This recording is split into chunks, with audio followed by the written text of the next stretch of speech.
Hallo Retro-Freunde, herzlich willkommen zu meinem neuesten Video.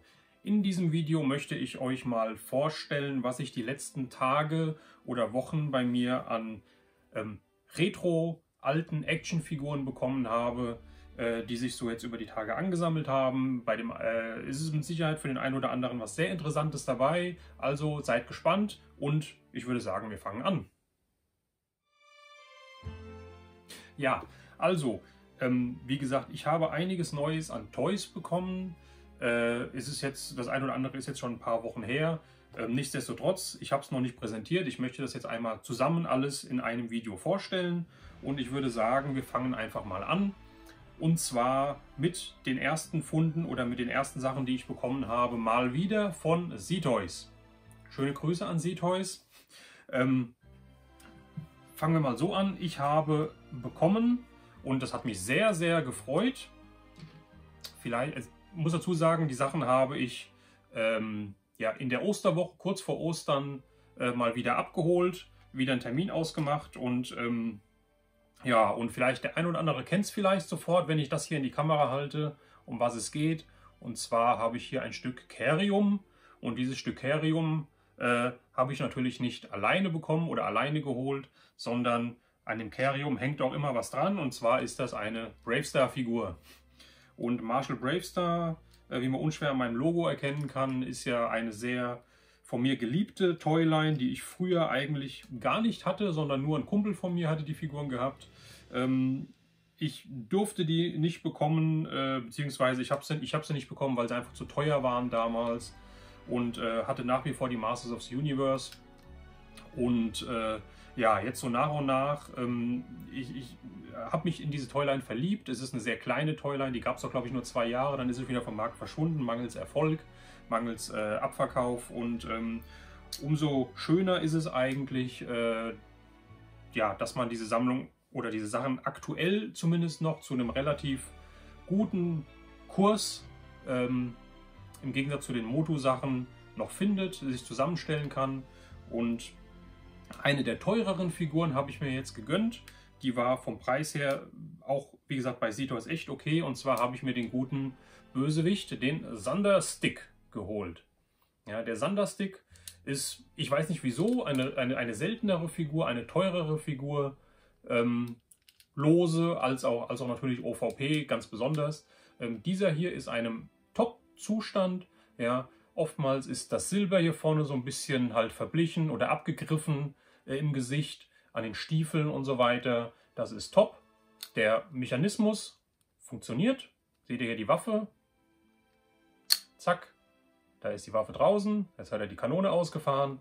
Ja, also funktioniert einwandfrei. Und das Besondere ist halt bei dieser Figur, die hat halt einen Mantel. Ich mache die Figur mal weg. Die hat halt einen Mantel, und dieser Mantel ist halt sehr, sehr anfällig über die Jahre geworden.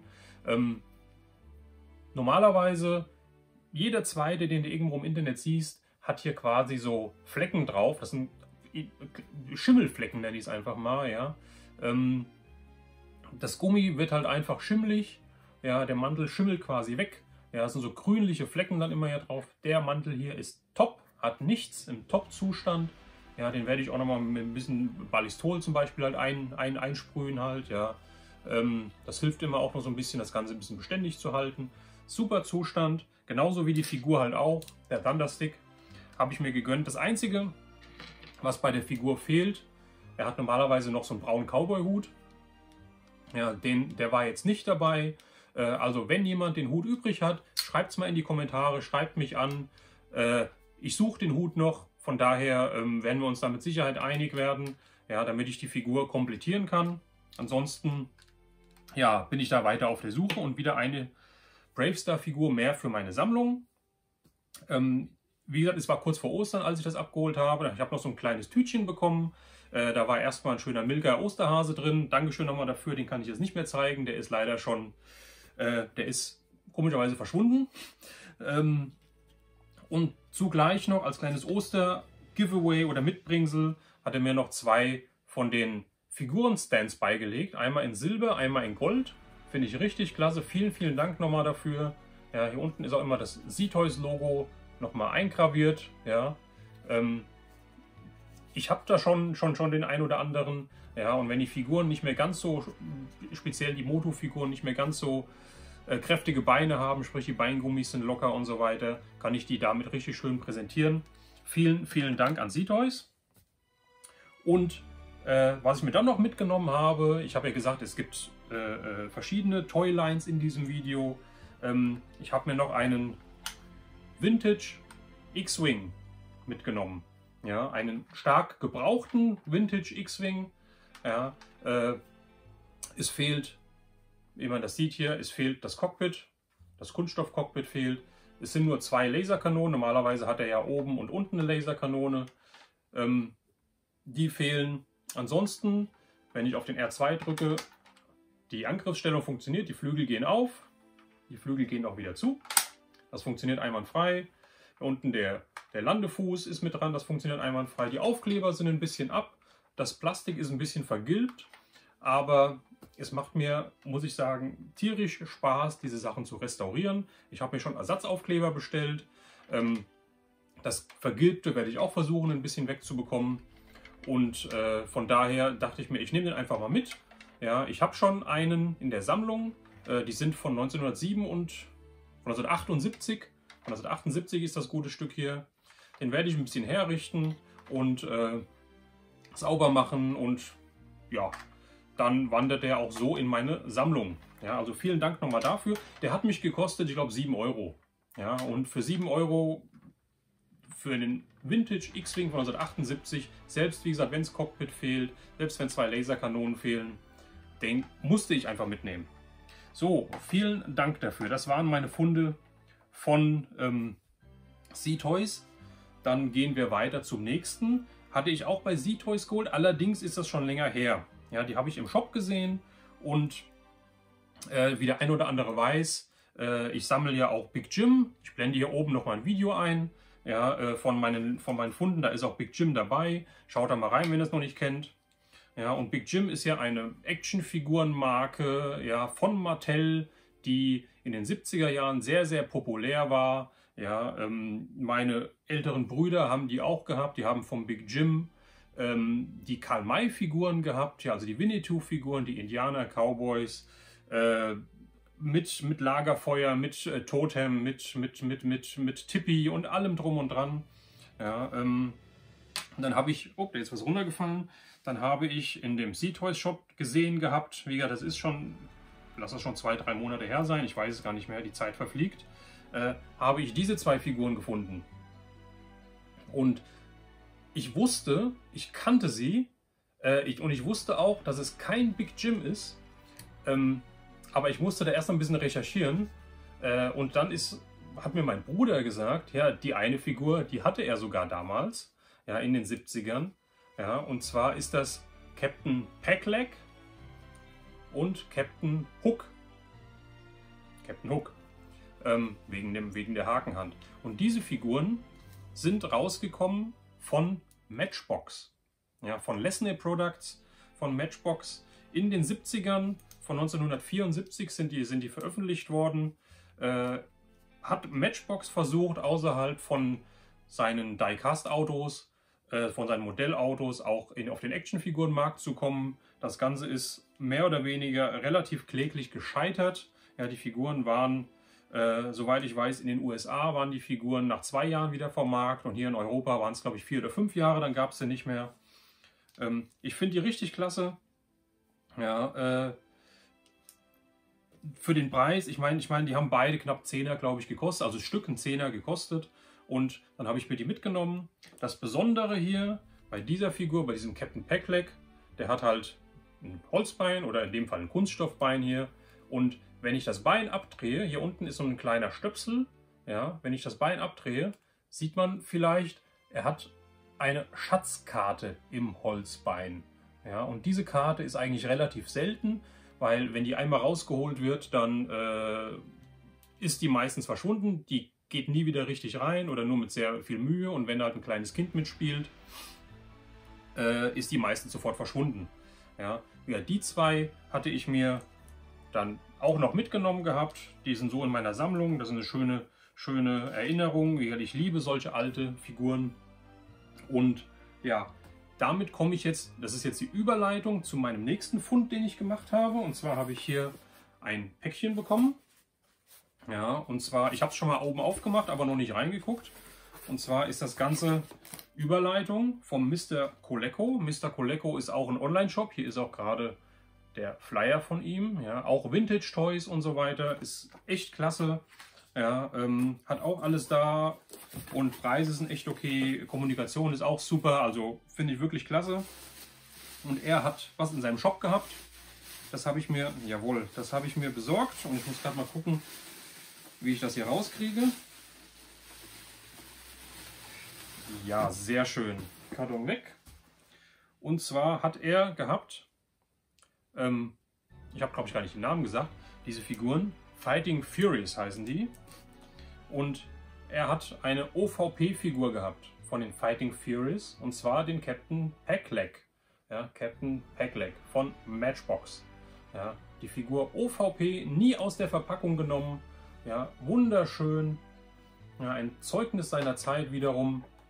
Ja, hier sieht man nochmal meine ausgepackte Figur im Vergleich. Man sieht halt, das Hemd hat er vergessen. Oder mein ausgepackter hat das Hemd nicht mehr. Er hat seinen Säbel in der Hand. Den hat er hier auch noch. Hat noch einen kleinen Dolch einstecken, ja, wenn man das hier sieht. Und ja, natürlich auch die Schatzkarte im Fuß.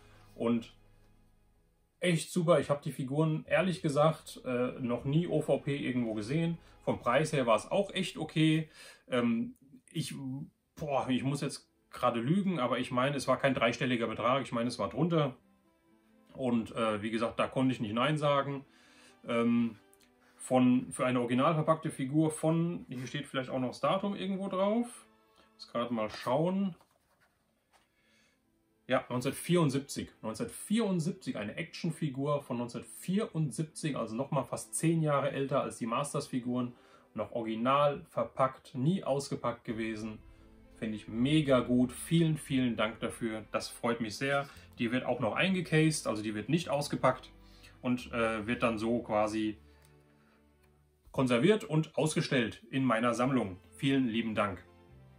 So, und der letzte Fund, ich hole gerade mal das Paket hoch, ist ein eBay-Fund, ein eBay-Kleinanzeigen-Fund und das war relativ witzig. Ich habe diese Anzeige gesehen, habe dann die Dame war es angeschrieben, habe gesagt, hier, ich hätte Interesse dran, ist das alles, ist da irgendwas kaputt dran? Ja, also auf den Bildern kann man es nicht erkennen, war aber auch nicht so richtig beschrieben. Und ich sagte, nein, alles in Ordnung. Dann sagte ich, okay, würde ich gerne haben. Vom Preis her wollte sie, glaube ich, 25 Euro plus Versand haben. 5 Euro Versand, also 30 Euro wollte sie haben. Ich habe gesagt, hier, wenn das okay ist, wenn das Ganze ganz ist, dann hätte ich das gerne. Ich bin bereit, diesen Preis zu zahlen, alles gut. Dann habe ich keine Antwort mehr bekommen. Ja, bei eBay Kleinanzeigen. Telefonnummer war nicht drin. Und habe dann, manchmal dauert das ja einen Tag, ja, und alles gut. Ja, habe dann nach 2 Tagen nochmal geschrieben und gesagt, hier, meine Adresse ist nach wie vor da, würde ich gerne haben, wollen. Und dann wieder einen Tag später hat die Dame dann geantwortet und hat geschrieben, sie bittet noch ein bisschen Geduld, sie sind auf der Suche, weil sie haben wohl ein Teil, was auf dem Bild war, finden sie aktuell nicht. Und habe ich gesagt, ja, gar kein Problem, ja, suchen Sie es mal. Und dann wieder 1 oder 2 Tage später hat sie geschrieben, hier, dieses Teil fehlt, das ist nicht mehr auffindbar. Sie macht mir einen Vorschlag, wenn ich die Sachen nach wie vor haben will. Ich schicke mir das Ganze zu, sie bräuchte nur meine Adresse. Ich soll mir das angucken und dann, wenn ich es behalten will oder wenn ich sage, hier, alles in Ordnung, dann sage ich ihr, was ich dafür gerne haben möchte oder bezahlen möchte, so rum, ja. Sagte halt, sie möchte nicht unter 15 Euro gehen. Sowas habe ich auch noch nie gehabt auf eBay, muss ich ganz ehrlich sagen, auf eBay Kleinanzeigen. Und habe gesagt, ja, machen wir gerne. Hier ist meine Adresse und ich habe 3 Tage später, glaube ich, das Paket hier gehabt. Und ich habe es auch schon mal vom Kleber befreit, aber auch noch nicht reingeguckt. Das machen wir jetzt zusammen. Und zwar erstmal ganz viel Zeitungspapier, was schon mal gut ist. Dann packen wir es aus und ich habe hier eine, da kommen wir wieder da drauf, eine Big Jim Figur, einen Indianer. Ja, den Namen weiß ich jetzt nicht genau, ich glaube, das ist Bloody Fox oder so, ja, mit den, also wie gesagt, die haben richtig die Haare, ja, also ich meine, es sind keine echten Haare wahrscheinlich, aber sowas ist halt wirklich auch ein Zeitzeugnis, der ist auch aus den 70er Jahren, ja, die Figur ist in einem sehr, sehr guten Zustand, ja, es funktioniert alles und das Teil, was sie nicht mehr gefunden hatte, ist der zweite hiervon, und zwar habe ich hier die Moccasins, also quasi die Schuhe. Ja, und auf dem Bild waren halt 2 Stück drauf und sie sagte hier, ich finde nur noch den einen. Und ja, hat mir dann gesagt, okay, sie findet den nicht mehr und dann machen wir das halt so, wie wir es halt abgesprochen haben. Sie schickt es mir zu und dann klären wir das mit dem Preis im Nachhinein. Ich bin da auch gar nicht mehr so großartig drauf eingegangen. Ich habe dann, wie ich das Paket bekommen hatte, ich habe noch nicht reingeguckt, ich habe ihr einfach gesagt, hier, ich gebe Ihnen die 15 Euro, machen 5 Euro Versand dabei, ja, ich überweise Ihnen 20 Euro, wenn das okay ist. Sie sagte, ja, natürlich, klar, das freut sie, ich habe das überwiesen und alles fertig. Dann haben wir noch was dabei und zwar ein, ja, ich nenne es mal ein Büffel- oder ein Bisonfell sollte das wahrscheinlich sein, so ein Vorleger hier. Und noch von dem guten Indianer noch hier quasi so eine, ja, 2 Hörner und quasi einen Umhang zum Aufsetzen. Ja, die Hörner kann man, glaube ich, so auf den Kopf setzen und dann müssen wir uns ein bisschen herrichten. Aber dann hat er auch hier ein Fell um, dann ist es auch nicht mehr kalt im Winter. Ja, und kann auch hier quasi irgendjemand mit bekämpfen. Die Figur war das, wie gesagt, aber es sollte noch mehr drin sein. Hier ist alles Papier. Papier, Papier, Papier. Und hier haben wir noch was. Ja, und zwar zeige ich euch im Anschluss auch nochmal, oder ich blende es halt auch nochmal hier oben ein. Ich habe das schon mal bekommen und zwar ein Kanu. Ein Kanu, ich habe jetzt mittlerweile 3 Stück davon. Und das Besondere hier bei diesem Kanu ist, dass ich das erste Mal jetzt auch, wie kriege ich es denn hier raus, das Gewicht dabei habe, ja, für das Schiff, was eigentlich, oder für das Kanu. Das Kanu ist auch von 1975, was hier unten dran kommt. Ja, das kann ich hier unten so einstecken. So, und dann habe ich das Gewicht und dann schwimmt das Ganze auch richtig schön und ist, ja, und ich kann es halt wirklich aufs Wasser loslassen. Ja, finde ich sehr, sehr schön, wie gesagt, für 20 Euro inklusive Versand. Das Kanu ist in einem Top-Zustand. Ja, konnte ich da nicht Nein sagen. Ja, auch wenn es das dritte Kanu ist, ich überlege mir jetzt das eine, was in meinem Video, was in meinem anderen Video ist, war ja so ein bisschen beschädigt. Vielleicht sortiere ich das jetzt aus und ja, werde ich aber noch entscheiden. Also wie gesagt, sehr schön, sehr schöne Action-Toys aus den 70er Jahren, beziehungsweise der Thunderstick aus den 80er Jahren. Hat mich sehr gefreut. Ich kann meine Sammlung wieder ein bisschen erweitern, ein bisschen umbauen und ja, das war es im Kurzüberblick oder im Schnellflug über meine Neuigkeiten. Schreibt mal unten in die Kommentare, was haltet ihr davon? Sammelt ihr auch so viele Actionfiguren wie ich oder beschränkt ihr euch auf Star Wars, beschränkt ihr euch auf Masters of the Universe oder vielleicht auf Bravestar oder sagt ihr nein, nur diese 70er Jahre Figuren, wie gesagt, diese außergewöhnlichen, wie es jetzt hier diese Fighting Furious sind, ja, die interessieren mich. Schreibt es mal in die Kommentare, seid ihr auch so ein alles Sammler wie ich, ja, das ist manchmal nicht ganz so einfach, wie soll ich sagen, nicht ganz so einfach, diese Sachen irgendwo liegen zu lassen oder Abstriche zu machen, ja. Ich finde, das ist alles ein Zeugnis seiner Zeit, ja, und was soll ich sagen, ich kann an den Sachen nicht vorbeigehen. Vielleicht seid ihr genauso, schreibt es mal in die Kommentare, interessiert mich.